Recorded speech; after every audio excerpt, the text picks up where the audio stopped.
26 ईसा पूर्व सिकंदर इस एरिया में एंट्री मार रहा था। और जब इधर एंट्री मार रहा है तो बताइए ये कौन सा एरिया कहलाएगा? आसान था, यहाँ दो महाजनपद मिलेंगे, एक आपका कौन सा मिलेगा? कंबोज, एक आपको मिलेगा गांधार। तक्षशिला राजधानी थी तो वो इस एरिया में आने लगा। कौन? सिकंदर। अब सिकंदर जब यहाँ आने लगा तो तक्षशिला जो जगह था, तक्षशिला के एक गुरु थे जिनका नाम था चाणक्य, विष्णुगुप्त या कौटिल्य, तीनों उन्हीं का नाम था। उनके पिता का नाम था गुणी, तो गुणी पुत्र चाणक्य, गुणी पुत्र चाणक्य तक्षशिला यूनिवर्सिटी में प्रोफेसर थे। तो उनको एक बात पता थी कि अगर सिकंदर यहाँ आ गया तो सिकंदर के मतलब ऊपर एक सनक सवार है कि हमें पूरे विश्व को जीत लेना है। उसे जरूरत नहीं है लेकिन उसे सनक सवार है कि हमें पूरे विश्व को जीत लेना है। जब कभी भी कोई दूसरा व्यक्ति शासन करने लगता है अपने देश के ऊपर तो सबसे ज्यादा अत्याचार गरीब लोगों पर होता है, क्योंकि उसको अपने से कोई मतलब नहीं। जैसे मान के चलिए हम ही को आप चाइना का प्रधानमंत्री बना देंगे तो क्या करेंगे? सबसे पहले चीन का दीवार तुड़वा देंगे। अब भारत के किसी व्यक्ति को आप चीन का शासक बना देंगे, क्या विकास करेगा? जिस जमीन पे आप पैदा नहीं हुए हैं कभी भी उस जमीन से प्रेम हो ही नहीं सकता है। क्यों जमीन से प्रेम हो जाता है? बचपन से हम लोग उस जमीन की मिट्टी खाए होते हैं, मिट्टी खा खा के बड़े हुए ना, इसलिए इससे प्रेम हो जाता है। इसलिए हम इसके बारे में कभी गलत ही नहीं सोच सकते। सोचा सिकंदर आएगा भारत में, खुद तो करेगा नहीं, अपना कोनो स्टाफ बैठा देगा, कहेगा हमको यहाँ से 1 लाख रुपया भेजना, तू वहां से 2 लाख रुपया वसूलेगा, अपने कमाएगा। बहुत बर्बादी होने लगता है ना। तो ये बात किसको पता चल गई? चाणक्य को, कि सिकंदर एंट्री मार चुका है। सिकंदर चाणक्य ने तक्षशिला, ये जगह कौन सा है? तक्षशिला। कंबोज तो बर्बाद हो चुका था, तक्षशिला ही बड़ा था। कंबोज, ये जो तक्षशिला था ना, कंबोज को भी मिला लिया अपने में। तो तक्षशिला के राजा जो थे आम्भिक थे। तक्षशिला के राजा आम्भिक। आम्भिक में 2 समस्या है। आम्भिक एक डरपोक शासक था, बहुत ही योग्य नहीं था। दूसरा इससे थोड़ा अय्यास बहुत बड़का था। ये सब मराया है सब यही चक्कर में, सबको समझे में नहीं आता है इसे। तो इसको मतलब डेली कोई ना कोई इसको पसंद आ जाती थी इसको अपनी पत्नी से जमता नहीं था आम्भिक को, तो इसकी पत्नी खुद से नहीं झगड़े।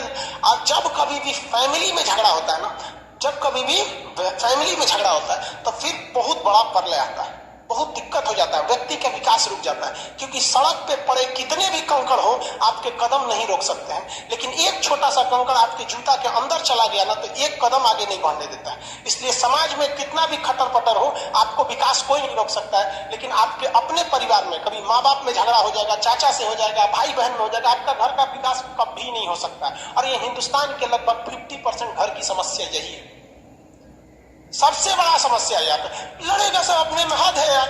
देखेंगे ना अब मम्मी पापा में झगड़ा होगा, बताओ। बूढ़ो शिला, तक्षशिला के राजा कौन थे? आम्भिक। तक्षशिला के राजा आम्भिक। इनका पत्नी से जमता था नहीं, तो पति पत्नी जो होते उन्हें दाम्पत्य जीवन कहा जाता है। शुद्ध हिंदी में दंपत्ति मतलब क्या होता है? Husband wife. तो इनके दाम्पत्य जीवन उतना अच्छा से नहीं था। जबकि सिकंदर की पत्नी रेक्सोना बहुत सुंदर भी थी और मतलब दोनों में जमता भी था, दूरदर्शी विचारधारा की थी वो। अब इसका फायदा उठा लिया कौन? सिकंदर। और तक्षशिला पर आक्रमण कर दिया। तक्षशिला पर जब आक्रमण किया तो तक्षशिला पर आक्रमण के डर के मारे आम्भिक सिकंदर की अधीनता स्वीकार कर लिया। और ये भारत की जमीन पर उस समय अखंड भारत की धरती पर सिकंदर की पहली जीत हो गई।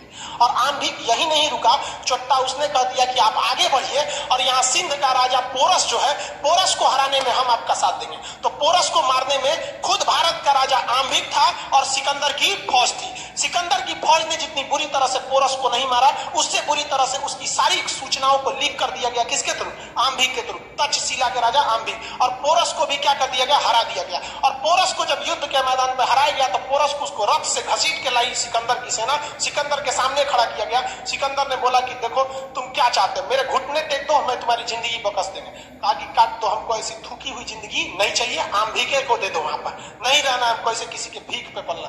तो बहुत खुश हुआ सिकंदर, बहादुर ही बहादुर की इज्जत करता है वहां पर, बहुत खुश हुआ। और सिकंदर की पत्नियों खुश हो गई। तो सिकंदर को कहा कि रे देखा है खुश हो रही है रे, डबल बॉन्ड बनाएगी क्या? राखी बांध, राखी बांध तो क्या बनवा दिया? राखी बनवा दिया। समझ आ रहा है कि नहीं आ रहा? सिकंदर भी टेंशन फ्री हो गया, क्योंकि बहादुर था, इसको टेंशन था कहीं कहीं व्हाट्सएप नंबर मिल गया तो दिक्कतें हो जाए। तो समझ में आ गया कि नहीं आ गया? तो सिकंदर की पत्नी का नाम क्या था? रेक्सोना। सिकंदर की पत्नी रेक्सोना ने किसके हाथ में राखी बांधी है? पोरस के। अब पोरस को कहा गया कि देखो हम तुम्हें एक राजा की उपाधि देते हैं, तुम्हारा सब कुछ तुम्हारी वीरता को देखकर लौटा देते हैं, बदले में तुमसे एक ही चीज मांगते हैं, जब तो हम आगे की ओर आक्रमण करेंगे। किधर की ओर? मगध की ओर, क्योंकि अब मगध इतना आगे आ चुका था, तो तुम हमारी क्या करना? मदद करना। अब इस तो घेरा गया पोरस। रीजन क्या है? सिकंदर तो सार हो गया ना उसके, नहीं क्या हो गया? बानोई हो गया, बानोई हो गया वहां पे, एक वो रिश्तेदार हो गया। दूसरा, हारे हुए हो यार, तुम्हारे दादागिरी नहीं चल पाएगा हारने के बाद। कितनों शान दिखा लो कि मार दो, ये कर दो, लेकिन हार होती है।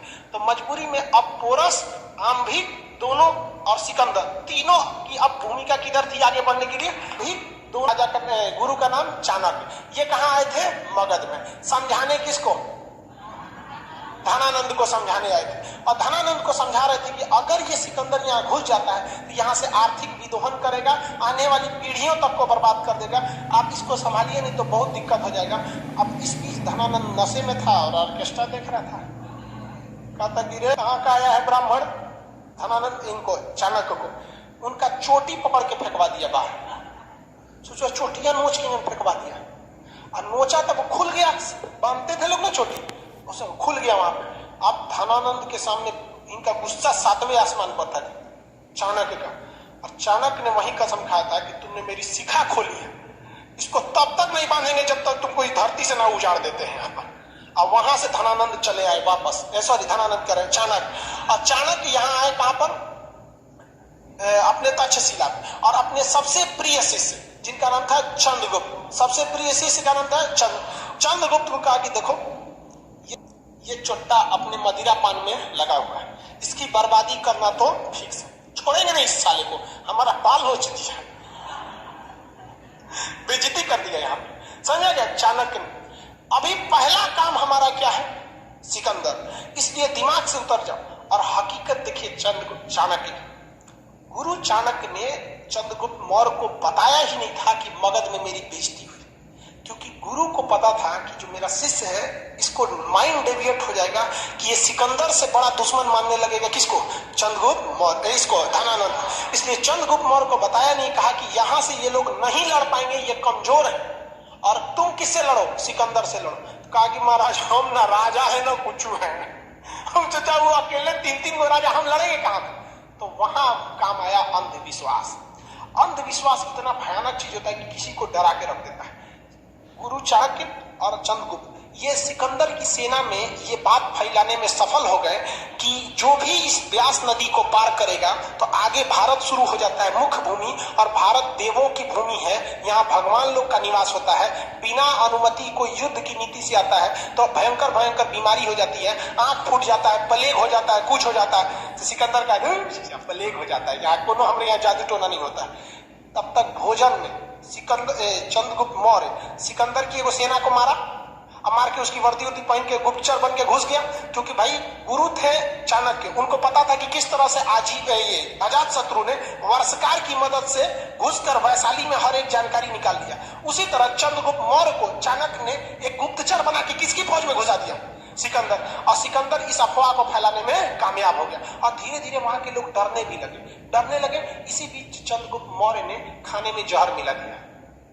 उस समय फोरेंसिक रिपोर्ट होती नहीं थी, कौन सी पता चलेगा कैसे मर गया, जांच होता था कुछ। और जहर एक से एक कैटेगरी का था, आज खाओ 2 दिन बाद मरो, आज खाओ 3 घंटा बाद मरो, आज खाओ 6 महीना बाद मरो, इस टाइप का। तो जहर दिया और 1 हफ्ता बाद उसका असर दिखने लगा। 1 हफ्ता बाद आपको पता ही नहीं चलेगा कि 1 हफ्ता पहले क्या खाए थे। आपको पता है क्या पिछले संडे क्या खाए थे? किसी को नहीं पता, कौन ध्यान देता है यहाँ पे? और घुसा पूरा तरह से फैला दिया अफवाह को। और इस क्या कर रहा है सर? आपके क्लास देख कर आके उम्मीद जगी है कि अब हम भी पीसीएस का एग्जाम निकाल सकते हैं। हाँ भाई निकाल सकते हो। चलिए ध्यान दीजिए। आप सिकंदर की फौज में अब धीरे धीरे क्या फैल गई? अफवाह। और कहा गया कि चलो एक काम करो, जिसको जिसको व्यास नदी पार करना है चलो। तो व्यास नदी में घूम फिर के आया सब। जानते हैं किसको ले आया था सब घुमाने के लिए? जो उनके खानवा में जहर दिया था, टहल के आया सब व्यास नदी में, 1 हफ्ता बाद मर गया। चाणक्य का देखो देखो देखो यही होता है यहाँ पे, जाओगे लोग तो क्या हो जाएगा? मर जाएगा।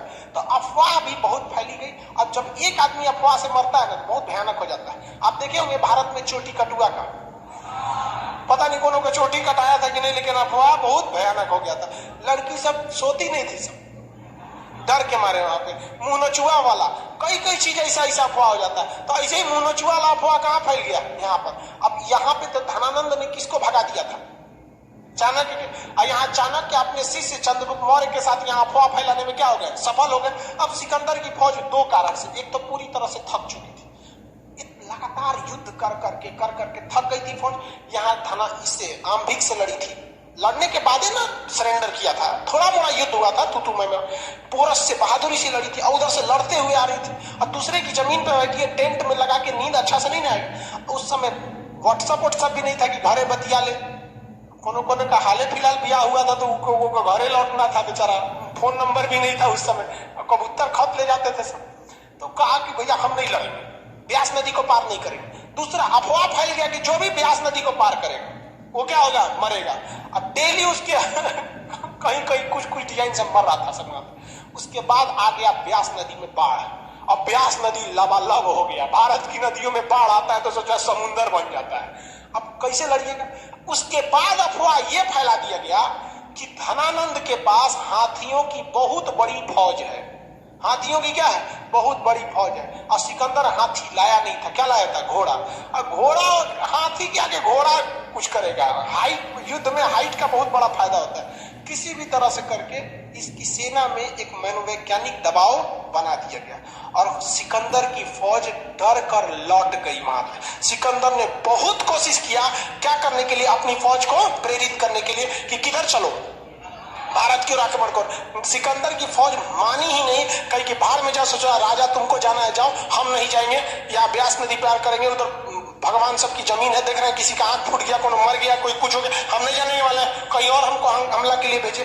समझाते रह गया सिकंदर, लेकिन कोई उसकी बात को नहीं माना। चाणक्य की पहली नीति सफल हो गई कि हमें सिकंदर को वापस भेजना है। अब दूसरे नंबर पे कौन है? कौन? धनानंद। शक्तिशाली कौन था? सिकंदर। जब सिकंदर को वापस भेज दिया गया तो धनानंद को नीटेची के मसाला है। इन दोनों का विश्वास भी बहुत ऊपर उठ गया, लेकिन इसमें एक गड़बड़ हो गई थी। सिकंदर का जो नौसेना प्रमुख था, एडमिरल नहीं होते थे सर आज के समय में, एडमिरल, नौसेना प्रमुख नियारकस, क्या नाम था? नियारकस। वो अपनी फौज को चुपचाप नौसेना प्रमुख लेके चला गया, क्योंकि उसका काम था नाव बनाना नदी उदी को पार करने के लिए। समझ में आ रहा है कि नहीं आ रहा? तो सिकंदर का सेनापति नियारकस जो था वो तो लौट गया, लेकिन सिकंदर का थल सेना प्रमुख जो था सेल्यूकस निकेटर, क्या नाम था? Seleucus Nicator. उसको डाउट था कि यहाँ कोई श्राप से लोग नहीं मरा है, कुछ ना कुछ यहाँ पर गड़बड़ है। वो सिकंदर को नहीं जाने देना चाहता था, लेकिन सिकंदर भी अपनी फौज के आगे मजबूर था, लौट गया। सिकंदर लौटा। यहाँ पर जब आक्रमण किया, कब किया था? 326 ईसा पूर्व। 326 ईसा पूर्व। किस राजा को हराया था? पोरस को। किसे? पोरस। अधीनता किसने स्वीकार कर लिया था? आम्भिक ने। किस नदी के किनारे इन्हें हराया था? झेलम नदी के। झेलम नदी का नाम क्या है? वितस्तता। क्या नाम था? वितस्तत। लेकिन इसे हाइडेस बीज कहते हैं। सिकंदर इसे क्या कहता था वहां के लोग? हाइडेस बीज। कौन सा युद्ध? हाइडेस बीज। तो सिकंदर ने क्या आम्भिक से युद्ध लड़ा था? आम्भिक ने अधीनता स्वीकार कर लिया था। सिकंदर ने युद्ध किससे लड़ा था? पोरस से। सिकंदर ने किससे युद्ध लड़ा था? पोरस। क्वेश्चन आएगा, बता देंगे। सिकंदर के आक्रमण के समय मगध का शासक, सिकंदर की अधीनता स्वीकार करने वाला भारत का पहला शासक आम्भिक। पोरस ने अधीनता स्वीकार नहीं किया था, लड़ा था वो। आम्भिक ने। सिकंदर से लड़ने वाला भारत का शासक पोरस। इतना छोटा शासक है, सोचा लड़ गया वहां पे। पोरस की कलाई पर राखी किसने बांधी थी? रेक्सोना। किसका? रेक्सोना।